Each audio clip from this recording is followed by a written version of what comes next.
வணக்கங்க. என் பேர் குப்பாயம்மா.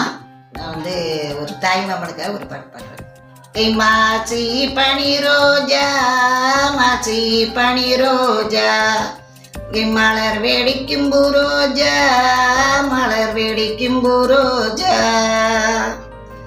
மலர வெடிச்சிருந்த, மலர வெடிச்சிருந்த எம்மாளே வருத்தம் உண்டு, மாமர்களும் சொந்தம் உண்டு. மாசி பனி ரோஜா, மாசி பனி ரோஜா, மலர வெடிக்காமே, மலர வெடிக்காமே எம்மாளே வருத்தம் இல்லை, மாமர்களும் சொந்தம் இல்லை. இந்த வீடியோ உங்களுக்கு பிடிச்சிருந்தா லைக் பண்ணுங்க, ஷேர் பண்ணுங்க, வேணா கமெண்ட் பண்ணுங்க.